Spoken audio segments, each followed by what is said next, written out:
and welcome to Unwarranted Music Opinions, the show in which three music nerds jam any kind of music we want into each other's ear holes.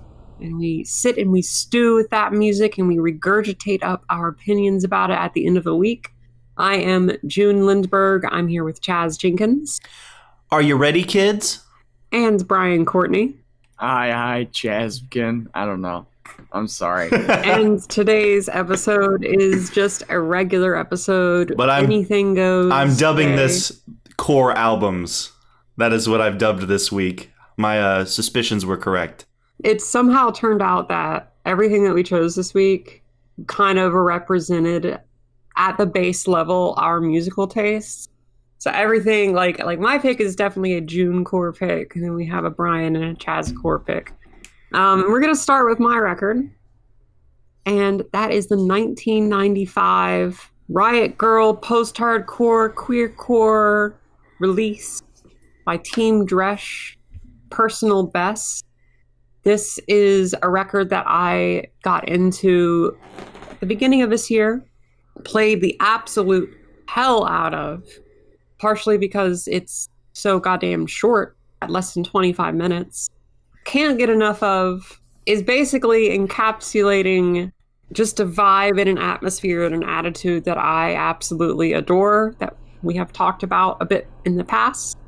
We talked about a queercore group not too long ago with God Is My Co-Pilot, but this is very, very different.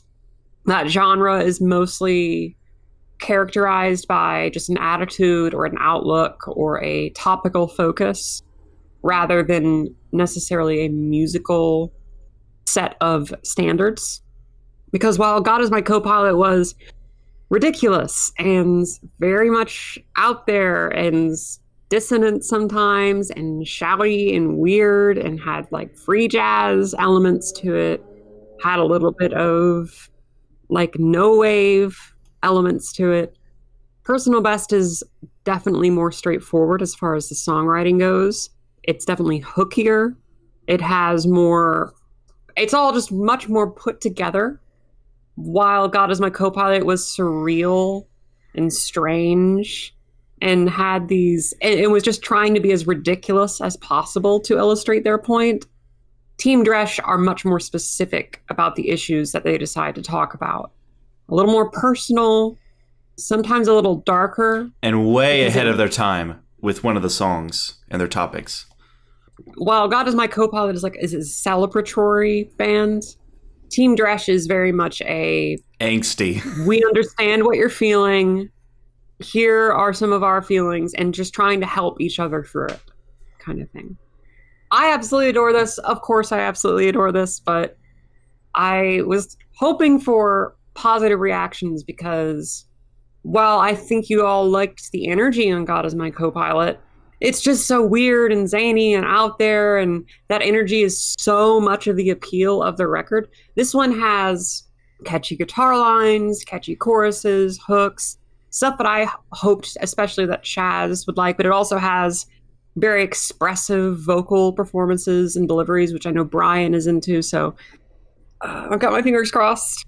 Well, let's get the first thing out of the way. In terms of queercore, who did it better?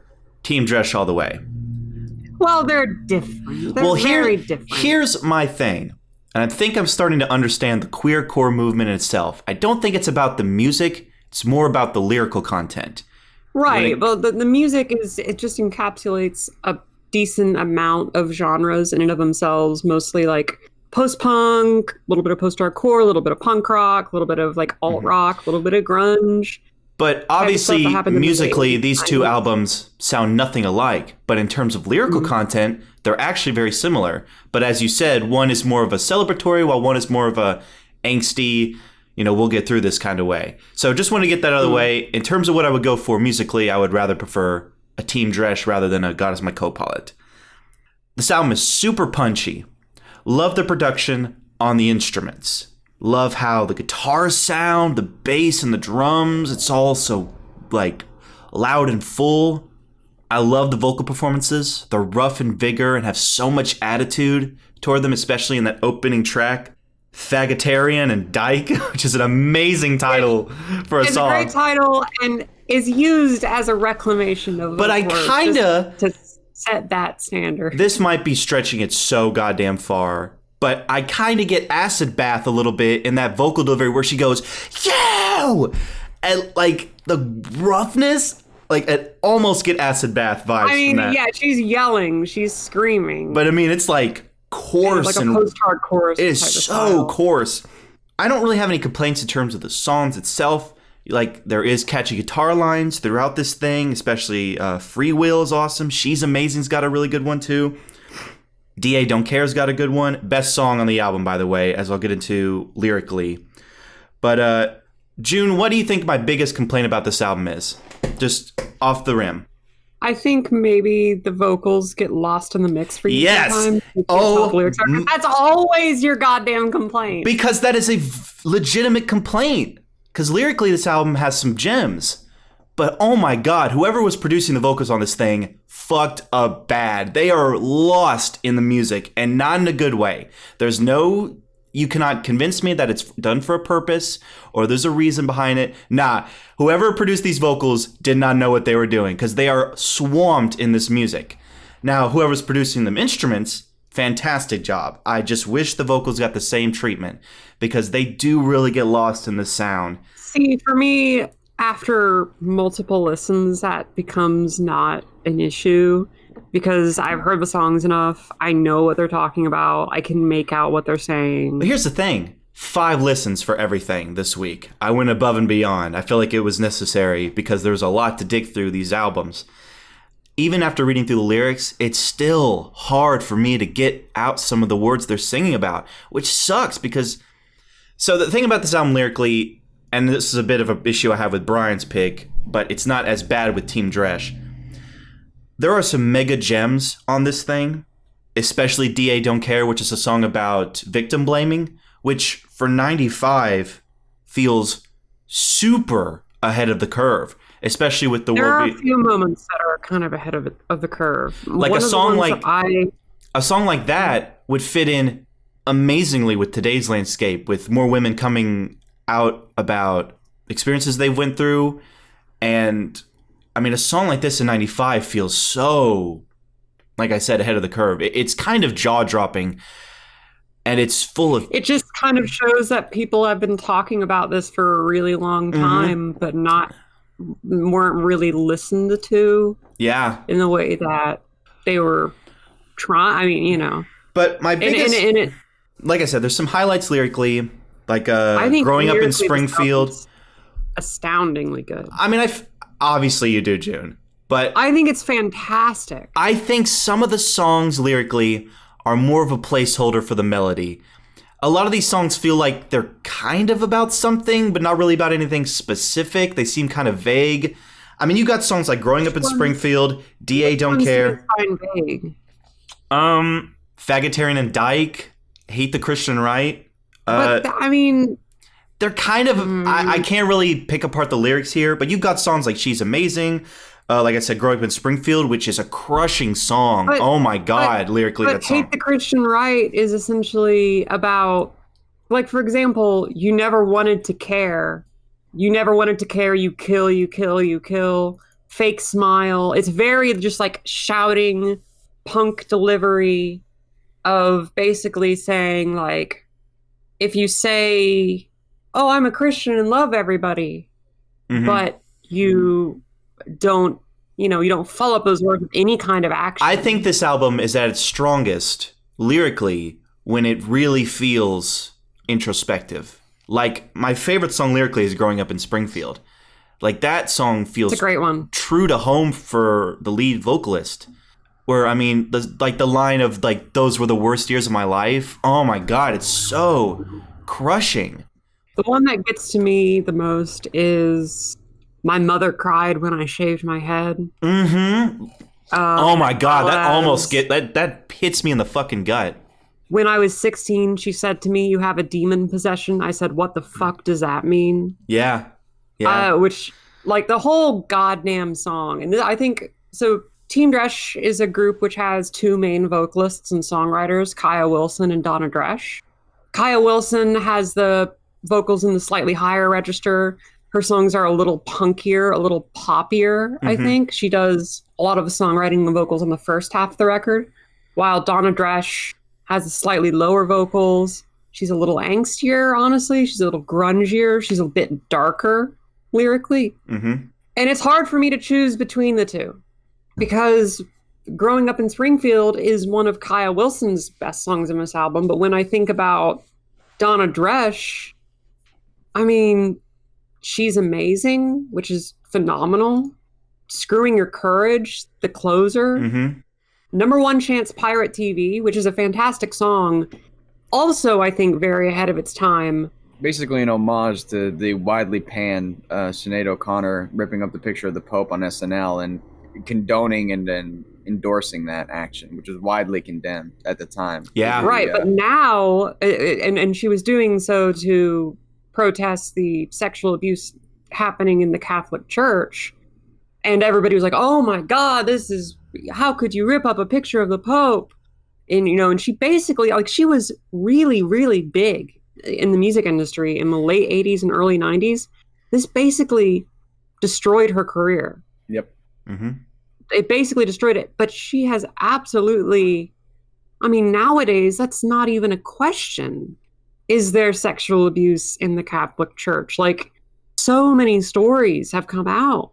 And it's not even really, there's not even really an argument anymore. It's just what to do about this because it's obviously happened. And one of the lyrics that gets to me, sometimes it feels all right, like when you rip up a picture of the Pope. I think the song is basically Donna looking at this instance of someone trying to speak out against something, being entirely shut down and saying, God, this world sucks. Sometimes it feels okay, like when Sinead O'Connor, you know what I mean? It's this whole thing just has this wonderful, wonderful energy to it. Well, I love how the whole time, because it seems to me, God Is My Co-Pilot is like, we're gay and we are happy about it. This album is all about the struggle. The struggle of yes. Understanding that coming out, yeah. Right, especially in the late 80s, early 90s. Yeah. Because even though nowadays, obviously there's still homophobia in the world. Yeah. That's not a question. But more and more people are gaining the courage to, right. As the time we're recording this, National Coming Out Day was not too long ago at the time we're recording this. And some people that I knew my whole life came out recently. And it was like, hey, awesome, that's great. Yeah, this album makes me think that this album reminds me that gay marriage was legalized 5 years ago in this country, which isn't very long. Yeah. And this was 20 years before that. This record came out 20 years before that. So while it may seem on its face that nowadays everything like the LGBT community is being more accepted than ever, which is true, listening to this record just reminds you of all the shit they've had to go through. Yeah. It reminds you that it's still a battle and nothing's really, it's not been won yet as long as anything still exists opposing it. Yeah. That's why it connects with me so much. It's a much more realist approach. And it's a reminder that, it's not won. It's not like we did it. We beat homophobia. It's like, that's it. We ended racism. It just doesn't work like that, So this album is going to, is more than just a timestamp. It's still going on. It's a very contemporary issue all around not just here, but all around the world. If you really want to get into it, there's female genital mutilation in other countries. There's still people who haven't even gotten that far. Yeah. So it's an important fight to let people to kind of just do what you can to just spread this message to let people live how they want to live, and how you go about spreading that message. It just depends. But I feel like highlighting the horrible parts of it is really the best way to go. Well, what's interesting to me is that you have to bring attention to those things and it's not just a discussion of let people live how they want to live. And hey, people are getting fucking hurt because they are a certain way. And that doesn't happen to people who are the other way. So maybe you should, that's I opened discrimination in the dictionary kind of thing. Well, what's cool to me is that this band only released 2 albums, but they've since regrouped and are touring again, which means hopefully they'll make more. Now. Right. Well, hopefully they'll make, because of COVID, but before COVID, they've been touring again. They've come together.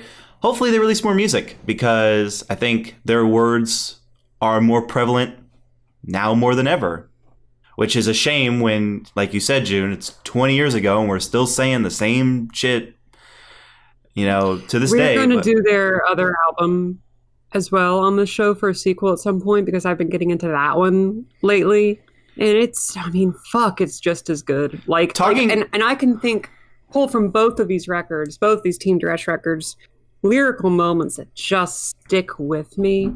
Like, there's just so many moments where it just hits home. And it's not just the lyrics on this album that are incredible. We've been talking about the topics and what they are discussing on this record, but the songwriting is phenomenal. They're so memorable. The energy is fantastic. Both the vocalists on this record are singing their goddamn heart out. When you can hear them. And it's fantastic. Shut up. I mean, it's the guitar lines, the melody. I love the guitar playing on this thing. Fantastic and tight and energetic. I love the drum line. How dynamic they are. I do love the drum. How it changes up so much. Not the drum line, the bass line on "Hate the Christian Reich." Do do do do do do do do. Love that. A lot of it's really, really memorable. Mm-hmm.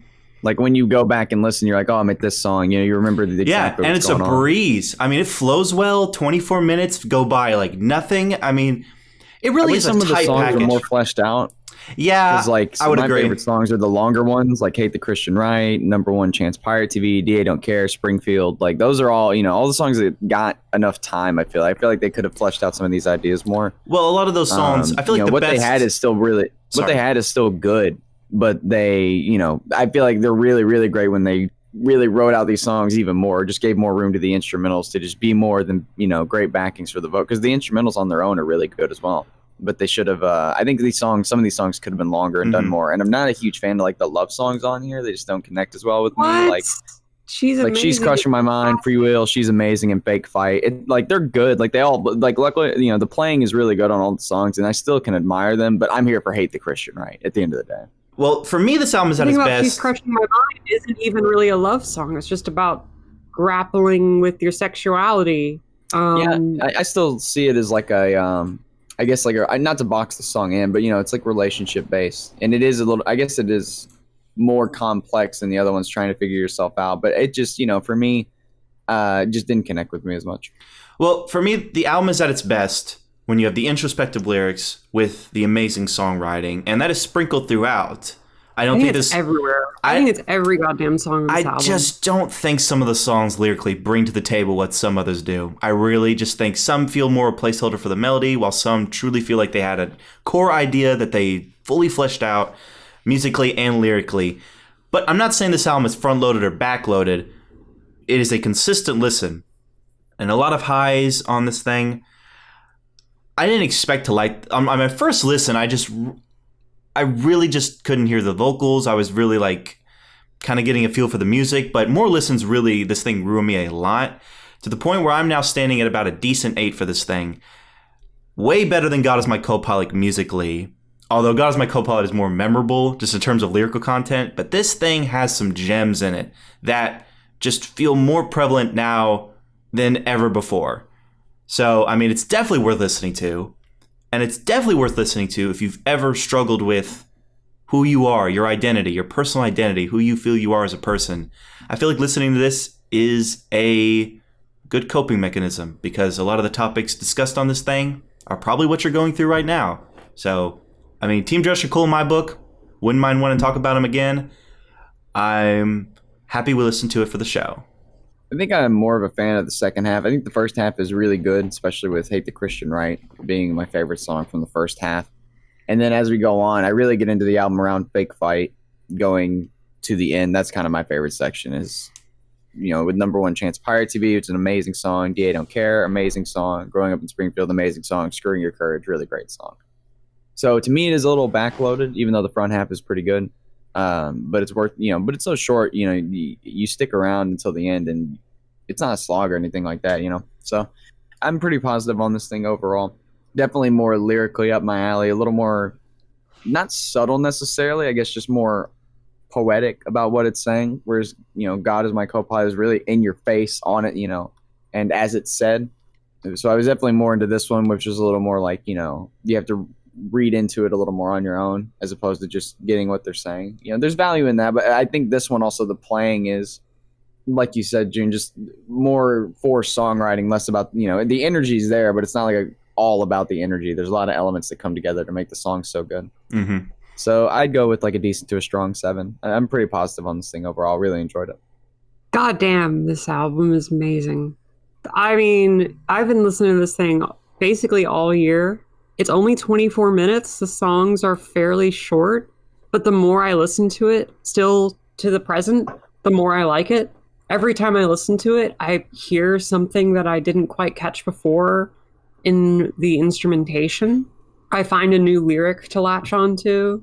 Just this album is such a fantastic mesh of two amazing things. You have the lyrics and the topics and the energy, but the songwriting, it matches up to it. Like, it's not like it's a record with fantastic lyrics that has just decent songwriting. Every single song on this album is just fantastic and matches right up to the lyrical quality as well, which I think is basically perfect. This album, I don't think there's a single thing wrong with it, personally. The more and more I listen to it, maybe there are some songs I like more than others. Like, I'd say my favorites on this are She's Amazing, Number One Chance Pirate TV, and Growing Up in Springfield, probably. But it's hard to choose. I think She's Amazing might be my favorite track on the record, just for that wonderful chorus and that post-chorus guitar breakdown, which I think is really beautiful. Strong 9, potential 10 later down the road. I just recently bumped up Hum of Life by Dogfaced Hermans to a 10, and I've been listening to that album for over a year at this point, probably a year and a half. So it takes a while for albums to really sink in so hard that they're a 10 for me. I can absolutely see this being in my core. Me and Jazz are all about it. Well, me and Jazz will drop that first listen to and be like, boom, it was incredible. It changed my life. I don't remember any of the songs, but changed my life. That's because we're not cowards like you, June. Coward.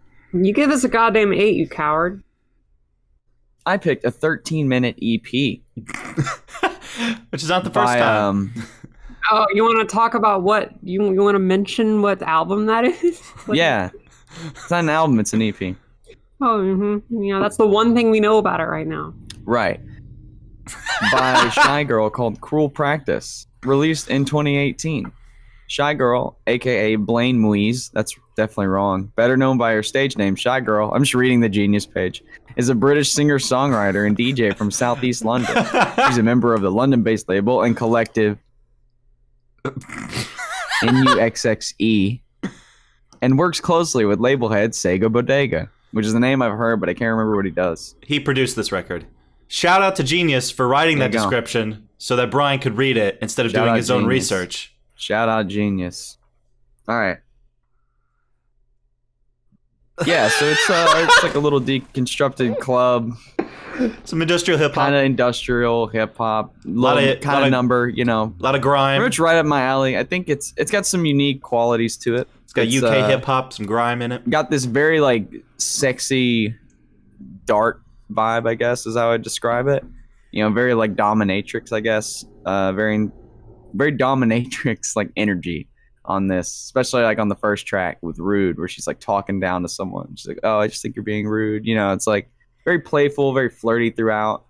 Yeah, it's super short. If you took it track by track, it's Rude is this really not slow pace necessarily, but very I guess tense sort of song is the way to describe it.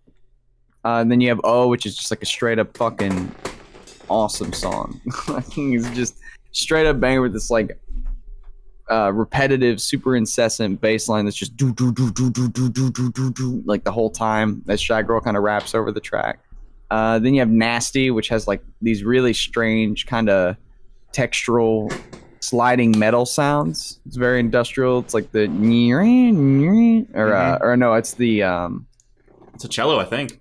It also has these like really drawn out vocal parts that are like, slow modulating her vocals. It sounds like bad slow motion, but in a good way on the song. Then you have Gush, which more, I guess a lot of these songs as you go on, especially Nasty and Gush, like as you kind of go through the record, things get a little more textural, a little more that industrial side sort of comes out, I feel like.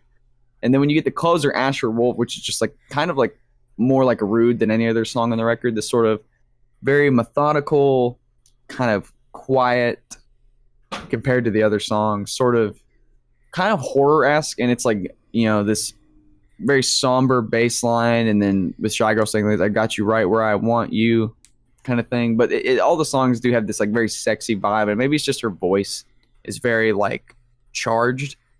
But I just, I think the production sounds great on here. I think there's a lot of interesting choices that stick out in a really good way. Each song stands out on its own. It's 13 minutes, super breezy, lots of songs I come back to. You got the catchier side, you got the more kind of, okay, let's maybe not be so typical side, a lot of these things. Instrumentally, I think, is where it's the strongest, though, and Sega's production is super duper strong. Maybe the biggest appeal for me, honestly, is the instrumentals, and Shygirl is just like a very nice vocalist to have over all of these, because I think she just plays to the strengths of the instrumentals. Or maybe, it's the other way around.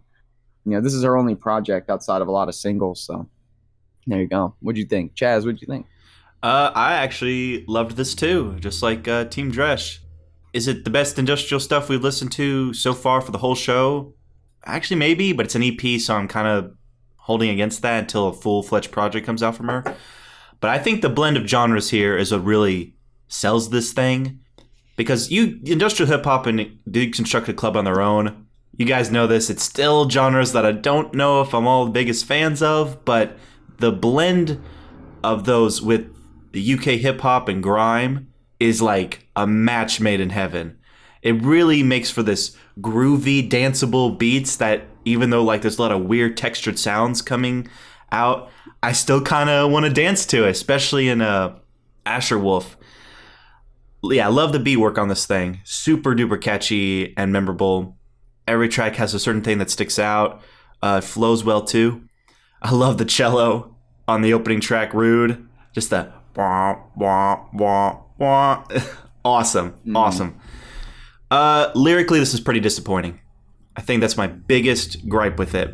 While I get the flirtiness, the dominatrix vibe from a couple songs, it really just is kind of vague.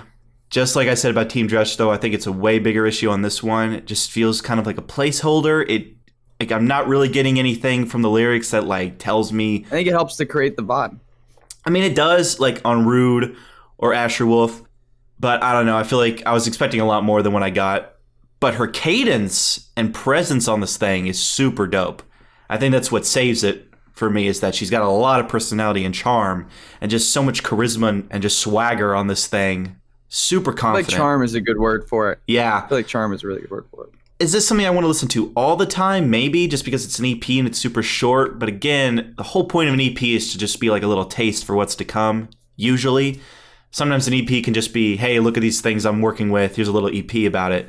But obviously, in her case, she doesn't even have a debut out. So obviously, we can expect that this is what she's going to be utilizing in her upcoming release, which I'm very excited for, because I actually really enjoyed this thing. Like an EP, it's super quick and digestible. Like multiple listens you can get in. It's only like 13 minutes, super short. It's very groovy. I think that's the biggest selling point, is that while these sounds are very distorted and loud and abrasive, it still creates like this danceable beat. And I think that's the UK hip hop and grime influence coming in, and maybe a little bit of the Deconstructed Club. I mean, overall, because that genre is, it's born out of just EDM music in general. Yeah. And flipping it on its head, but not necessarily losing catchy elements. Mm-hmm. I mean, overall, this was pretty good. And I liked it a lot more. I actually really love this thing a lot, just because of her charm and charisma. just wish lyrically it brought a lot more. And I hope on her actual full release that we get more of that, because I feel like there's some potential here with the themes that she's working with. But this was cool. It's right up your alley, though, Brian. It is like stamp of approval, Brian Core, for sure. Very easy. You know, the first sound of the first song, Brian, like immediately I was like, yeah. I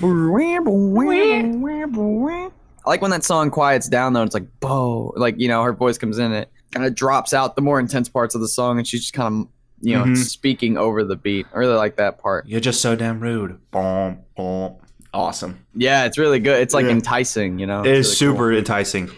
I'm not going to rain on anybody's parade with this thing. I basically concur with everything that Chaz said. I don't find the lyrics to be as much of an issue as he does. For me, this was, as he said, a groovy, enjoyable, just blend of deconstructed clubs, some industrial elements, a bit of the UK style of hip hop, a little bit of grime, bit of two-step apparently. Which this is not my wheelhouse. So when it comes to all of these electronic and EDM subgenres, I don't really know what I'm talking about. But so I just have to kind of look at Rate Your Music and see what other people are saying. So a little bit of UK garage, I guess, elements, which I've heard some UK garage before. And I can see that. And it's just the grooviness, the catchiness, how danceable this thing is. I think Shygirl herself is the most appealing part of this record for me. I think having her and like her flow and her cadence, her rapping on this thing just kind of centers me. It really allows me to latch onto this without just being like, oh, this is a bunch of crazy sounds. I don't really know what to make of it.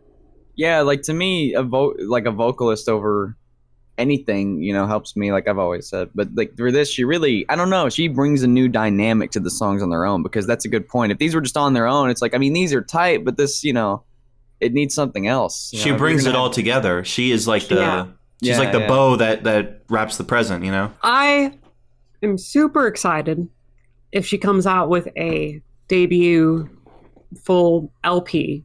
That would be awesome. I'd be all over that. I'd listen to that in a heartbeat.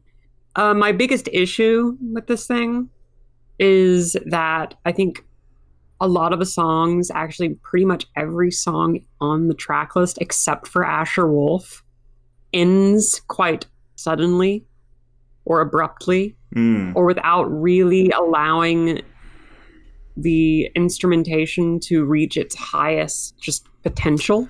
I don't know. Asher Wolf is 4-minute song.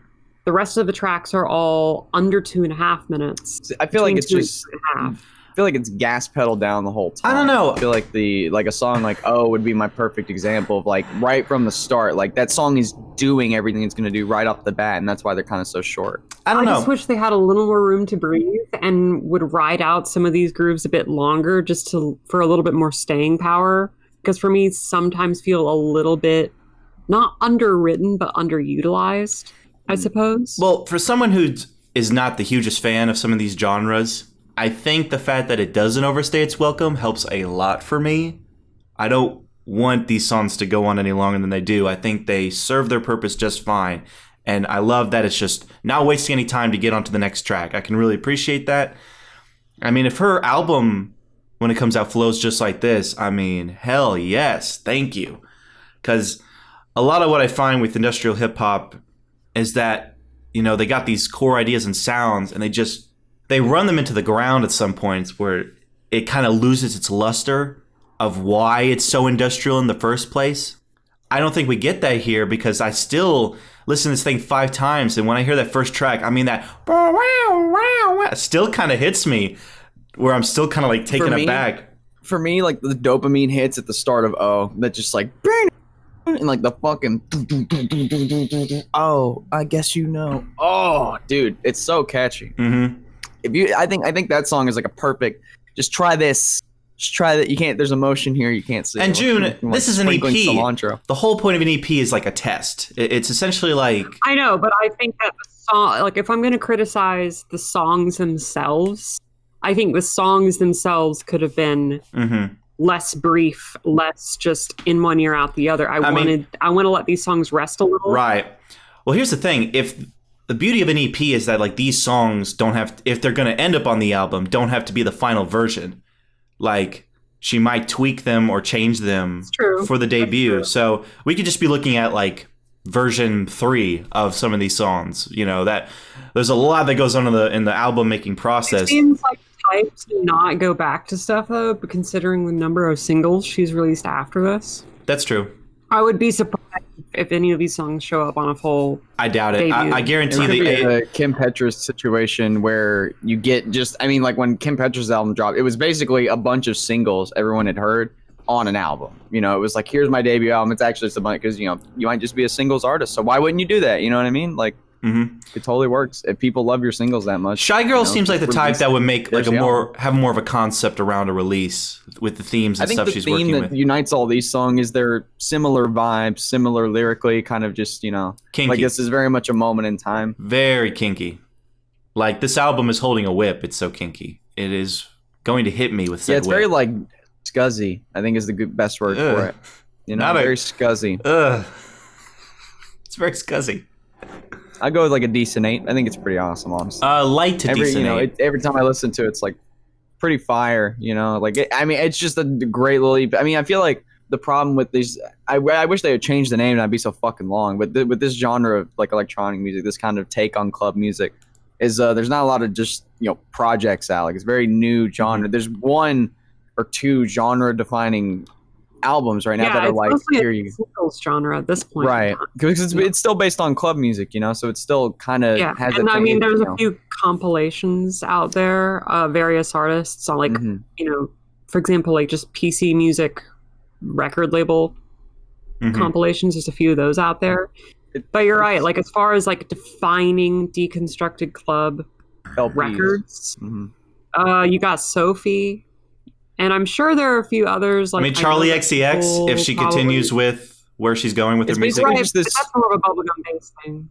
That's true. Well, I mean, I think it's different from this. Like, I think Charlie's albums are different from this. She's really carving out her own style. Right. Well, so is Shygirl. And plus a lot of her stuff is very electropop. More than it is. Like I'm not saying it's not out there and it's very bold, but it's not. I mean, but Shygirl is too. Shygirl is too because the main element of this is industrial hip hop. It just has elements of deconstructed club, and what really makes it its own is the UK influence on this thing that make it really groovy and catchy. Because I think we'll see. I don't know. We won't know until her debut comes out. I just hope that it's just as solid as this, because I'm feeling a light to decent 8 on this thing, and it just makes me pumped for the debut. I just wish there were more projects to like projects to talk about that are kind of in this vein, right? But that's also what makes this thing pretty unique, is it's kind of one of the first ones like this, as far as I know. But I guess a deeper dive would be required to know. We still have Sophie though. That holds true. We still have Sophie though. I mean, Sophie's like remix record went in more of a direction. Like was more club or it was a remix record. It's much more club oriented. It's about like repetitive beats, but it's got some crazier moments on it too. June, what do you give it? And there are some other records. Oh, what do I give it? Yeah, I'm at like a decent 7, like a light to decent 7. Ooh. There isn't a song on here that I don't think is really solid. Like I said, I just think that some of the ideas could be fleshed out a bit more on this release.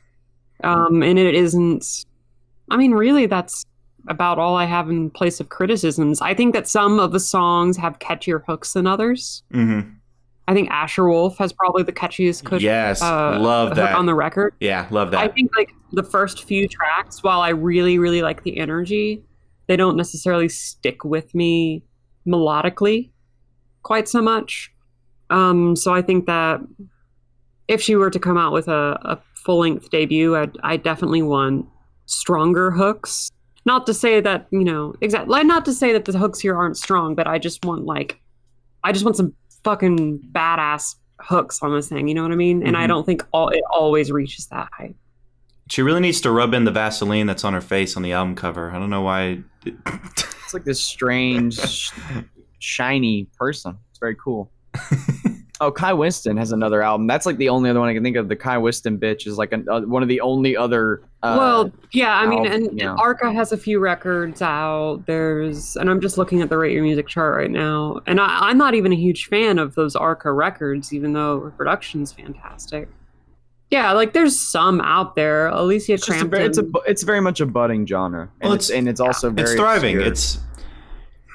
It's not, we're not at a point where we're hearing, we're just, stuff's kind of coming out. People are seeing what sticks, and eventually something might rise to the top, or it could always remain this fringe thing that maybe blows up later. Who knows? And who cares? It's all pointless. So let's move on. Jesus. That was too much of a downer ending for that. Yeah, come on. Here. Let's go. We gotta lead in SpongeBob. There we go. I'm gonna ask again. Are you ready, kids? Aye, aye, Captain. I will not play your games. I can't hear you. Aye, aye, Captain. I am not a puppet. Oh, shit. We're about to do SpongeBob SquarePants' debut, the Yellow Album, released in 2005. You call it debut. It's not like he's fictional. You say this, but if you go on Genius.com, all the songs, they act like it's from SpongeBob's perspective. Like he wrote these songs. It's Well, they are from his perspective. I mean, that's true. This is a collection of songs. A lot of really well-known songs from the show, from seasons 1 through 5 of SpongeBob. As if anyone knows fucking Bossy Boots. As if. Or Mr. Bossman. What's that? Where is that from? That's from the episode where Squidward and SpongeBob go on strike. You fake fucking fan. Yeah, I don't remember that song. Yeah, your whole complaint about I don't remember this. It's just because you haven't watched this show. No, first of all, we're done with the introduction. I'm just getting back. I'm just gonna go right into it. There are some glaring omissions, and some questionable inclusions. Where is the three that come to mind? Where is This Girl Is Not a Home? Where's Sandy's I Want to Go Back to Texas? And where is F is for Friends? Where's that one? Where is I think that's it. Those are my major complaints. Like, they would later. The Girl Is Not a Home was released in an episode in 2009. You piece of shit. This album was released fucking in 2005. way. Really? No way. Wow. Oh, I That's feel so much longer. I after feel the fact. old. Wow. That's Never mind. 2002. Never mind. Oh, so you're a bitch and a dumb one. All right, yeah. Oh, dumb bitch hours. All right, yeah. Yeah, dumb bitch. Hadn't showered hours. It's dumb bitch. I know it's dumb bitch hours. It is dumb bitch hours. Listen. Oh my God, Brian. So where's that song? Brian, they would later be released on other compilations. They would later be released on I don't care. That's not my. This is the first one loaded with the hits. Literally, why is Jingle Bells on here? It's good. Why is it here? Yeah, I agree. Just some really questionable omissions. Hold on. So, did they not know? Were they not aware of the popularity? Well, I want answers. 2005, the show was just starting to reach its height status. Do you know what I mean? Oh, you can fuck right off. You're telling me This Girl Is Not a Home is not peak SpongeBob. It is one of the peaks. You are right. So this is a collection. 2005. They released the shit from the stupid special where he has the stupid floating pants that let him fly. But that special's awesome. That special's awesome. The Lost episode? He's the one where he's trying to fly. No, don't tell me it's awesome. Banger. The best part of banger. The best part is when Patchy's watching the VHS and he finds the actual we're watching the last episode and he finds the tape and it's just the 1 minute walk cycle. Yeah. And then the tape explodes over him. Look, this thing is great. It's better than what June picked, technically speaking.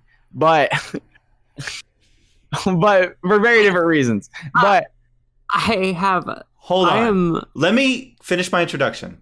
Astounded by what you just said. It's a collection of songs. I just wanted to upset you. From seasons 1 through 5.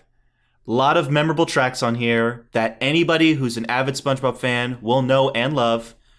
I adore this thing. It is as Chazcore as it gets because not only am I a fan of this album, I'm a mega fan of this show. I mean, if you want to know what shaped me as a person, fucking SpongeBob. My attitude, my way I look on things. And the abuse. Is SpongeBob. I just recently met Tom Kenny, and that was a fucking dream come true. How recent is recent? 20. You wash your hands. What? How are you? No, you know what I mean. Come on. No. It's a joke. It's a little jab. No.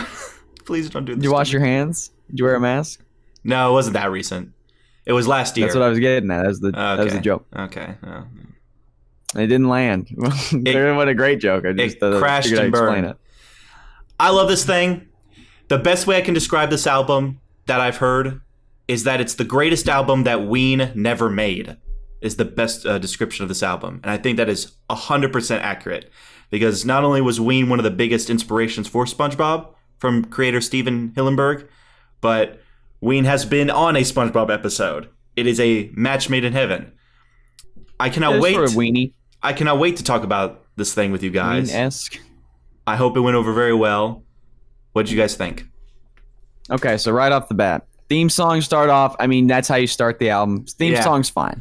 Yeah. Let's take it track by track. Let's take it track by track. Yeah, that's what I'm doing. That's what I'm doing. Sweet Victory, obviously Banger. Amazing, great Fucking song. classic. Way better in the context of the episode. The visuals help so much, but the song is like it's too. It has this fantastic memory. It's too great. Rip Pants, amazing, great song. Core SpongeBob song. Yeah. Doing the Sponge, the best song. The What? best song. No. It's not the best song. No. It's not the best, but it's one of the best. It's one of the best. Now you're doing the Sponge. That has the most Ween energy on it, and you fucking know it. Yeah. He's flying. Don't care. Oh, fuck off. Gary's. Bro, okay. But, whoa. No.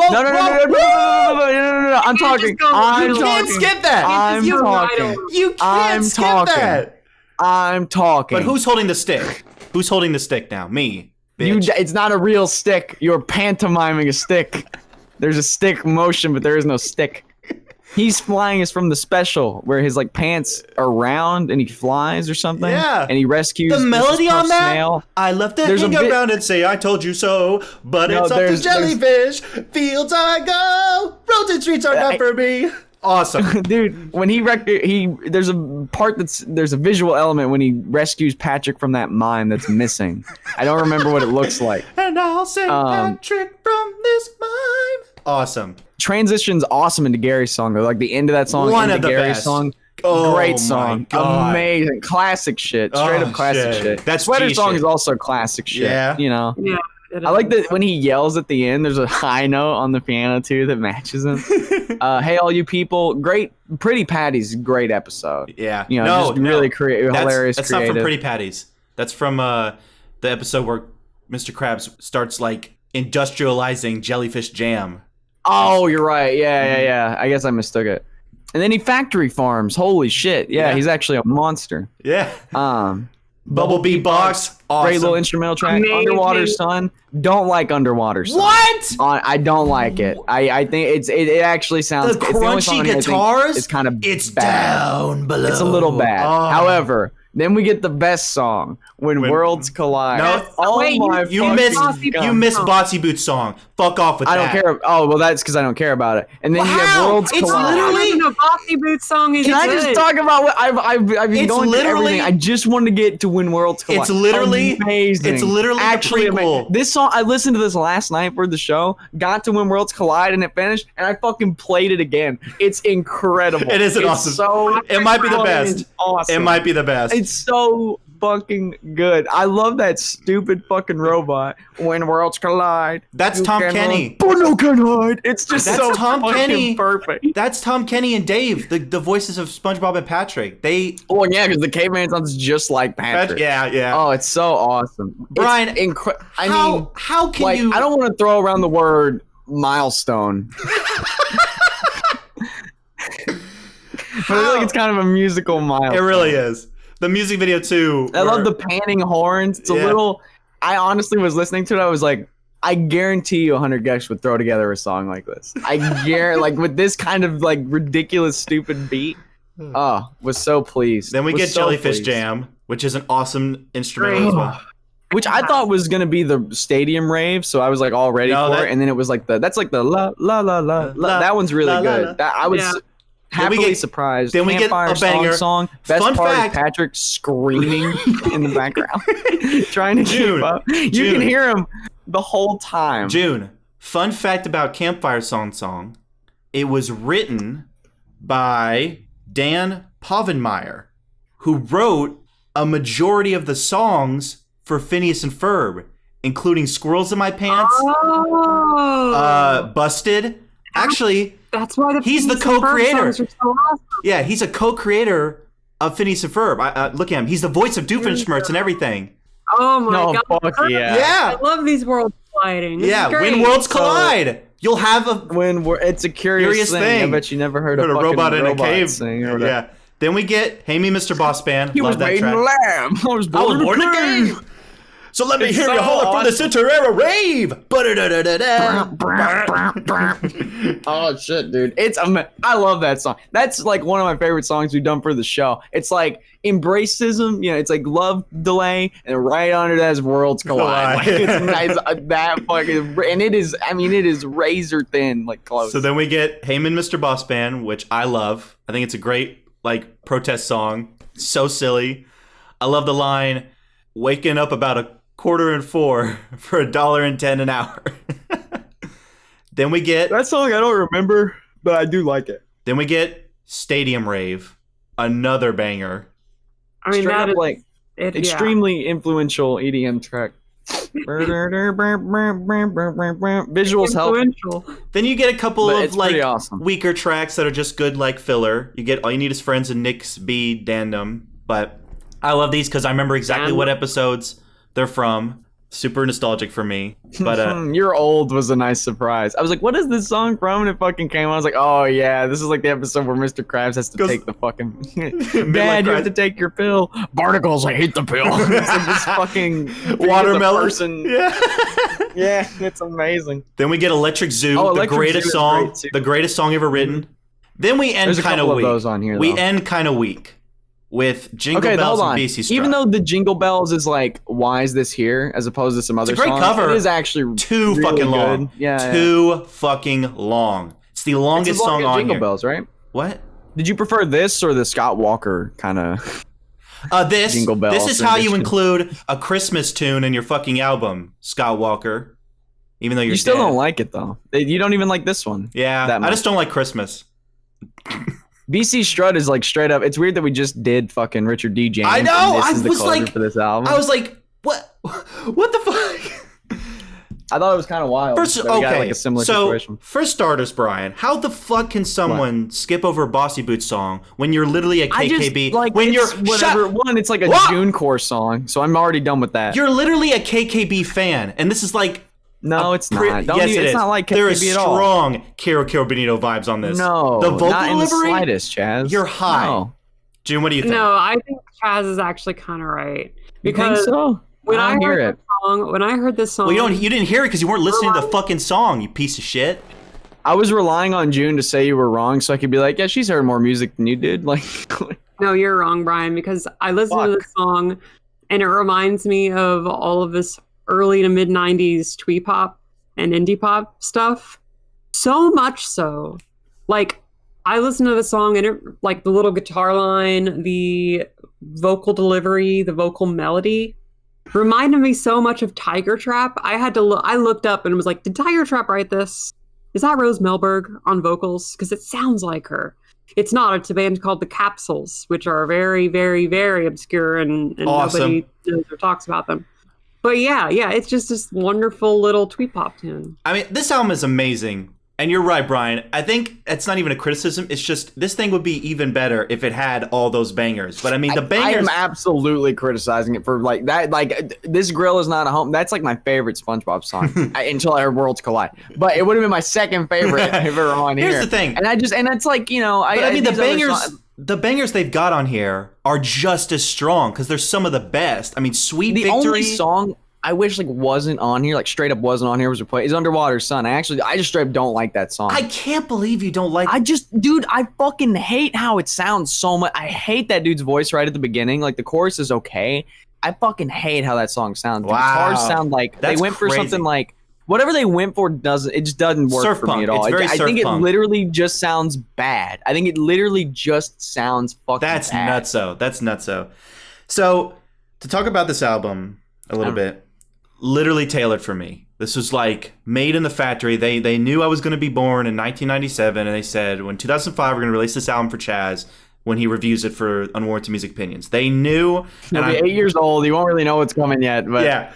down the pipe, he'll know. I love how genre blending this is. There's like 30 fucking genres on this album, and that's why I say it's the greatest album that Ween never made, because I get serious Ween vibes in the songwriting, vocal delivery, topics, how ridiculous they are sometimes. And what I appreciate is that you don't even have to be a SpongeBob fan to enjoy this, because the music's that good. The music is that good. I'm kind of emotional about this thing. Like I said, I'm a huge SpongeBob fan.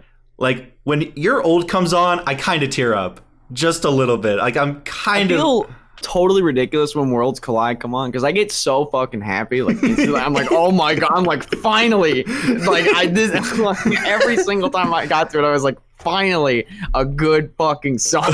Like Gordon Ramsay.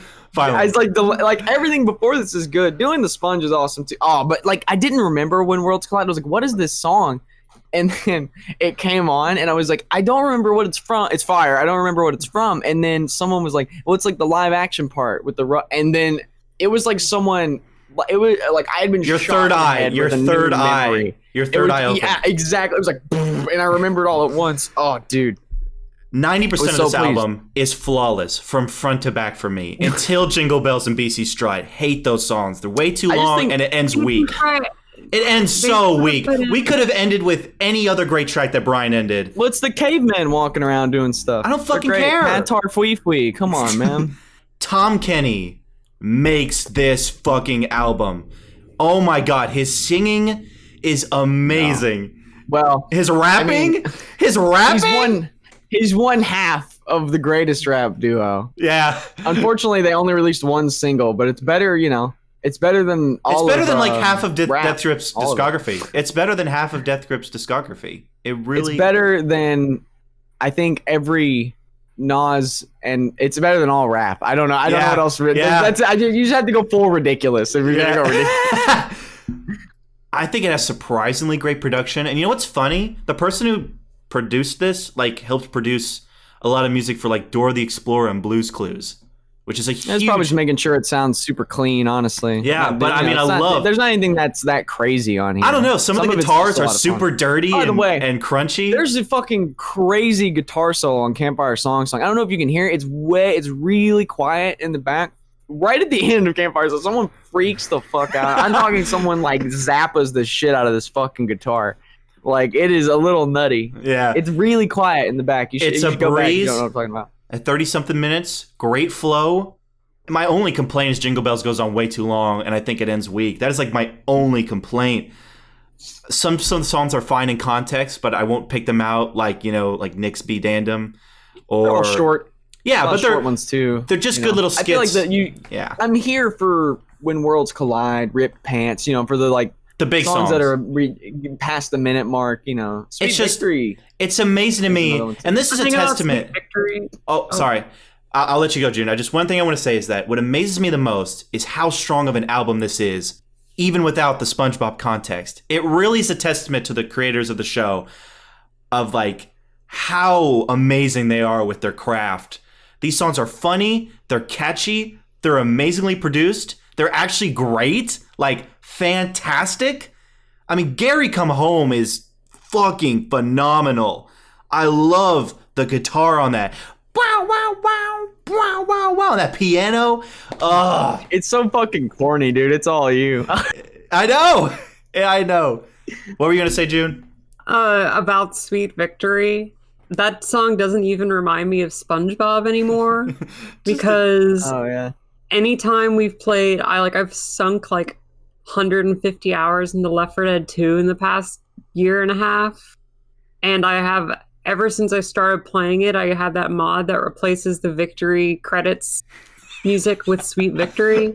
So now every time I hear Sweet Victory, it just reminds me of Left 4 Dead 2. I mean, the so nostalgia I don't goggles. even get SpongeBob vibes. It's not nostalgic goggles. It's like nostalgic visor. My eyes are just all... You're blinded. I'm blinded with love. I mean, but I'm serious. The music on here is just that good. It's not even the SpongeBob just elevates it. But I mean, Tom Kenny it's hard enough to sing good, but to sing good in a character voice, is awesome, and he. Tom It's Kenny very destroys any moment he gets on this album. He destroys it. Hey Chaz, how about what do you think of a light 8, you punk bitch? What do you think about that? Is that what you give it? Only light 8, just because it's just missing some of the most essential songs. I feel like very glare. This would be like if fucking Blue didn't have Buddy Holly. It's like whoa, where's Buddy Holly? Like imagine they release that single, and then it's not on the album. It's like, what? I get that. You guys are fucking stupid. And I get that. I feel like there's a few tracks that why is this here when we could have had these songs on here? But I mean, the songs that are on here are like strong for me. I feel like the omissions are so much stronger than some of the shit on here, though. Yeah. Like, even though everything's pretty good, I like those three, just those core three. F is for Friends, This Girl's Not a Home, and then the other one was Sandy's version of I Want to Go Back to Texas, or come on, like that's a better country cut than, even though Mr. Bossman's cool, that's if you needed a country cut on here, you should have threw fucking Sandy in. That's like a 2-minute song. I agree. I don't know, and to have stuff like that out over like Underwater Sun, which admittedly is like a really fun live segment. The thing is, totally bad. Those songs exist just on different compilations. This is like a crafted album. It's got a Beatles reference. This is the core one, though. It is. And this is the SpongeBob. Like some people will. It's like tourist core, where you'll like go around and just listen to the main album from a band or like their main two. This is the tourist core. Like if someone, no one does this. If someone's like, I need the core SpongeBob album, they're gonna grab this one, and it's missing some of the best songs. That's a glaring error. Yeah. I take this very seriously. Good. This is a very real issue. I was like, where's the last discussion where you were like, I don't take music is not serious, I don't take it seriously, and then on this discussion you're like, where is my grill song on this SpongeBob album? Priorities. But the grill song is special. Yeah, but it's a great song. It is. It's amazing. I mean, it's a fucking amazing song. I'd give it all away if you'd come back to stay. But this grill is not a home. This is not the stove I know. You've all had a lot of fun talking about this. A light 9. It was so fucking good. I just wish like some fucking chopped chives, dude. I just wish the last two tracks did not exist, and this would be a 10. Just wish the last two tracks were not on this thing.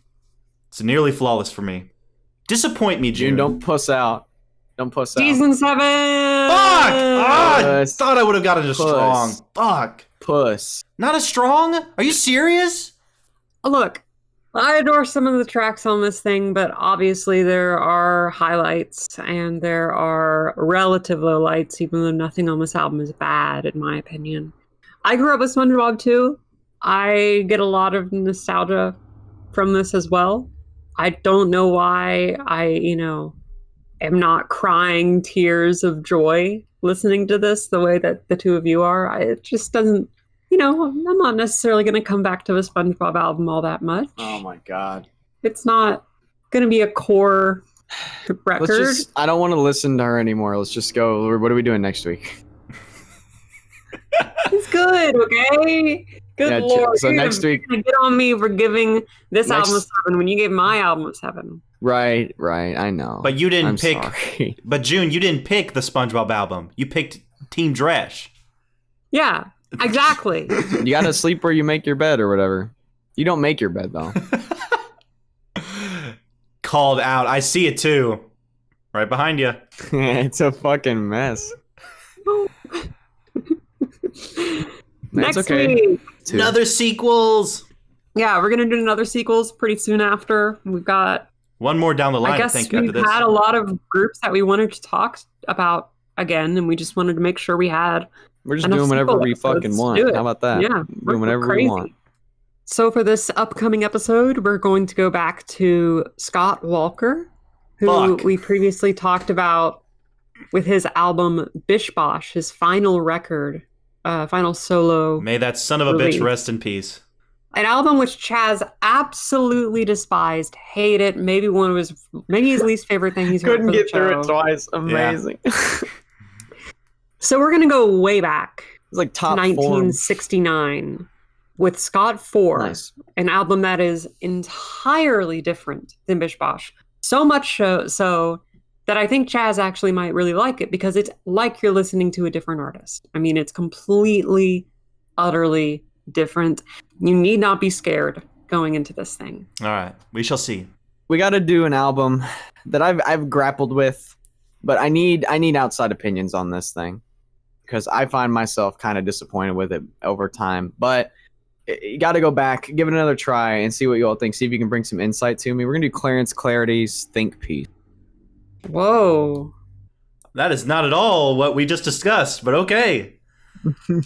Fuck. I don't want to. Oh, fuck. I was really hyped. You did that on purpose. I saw Clarence.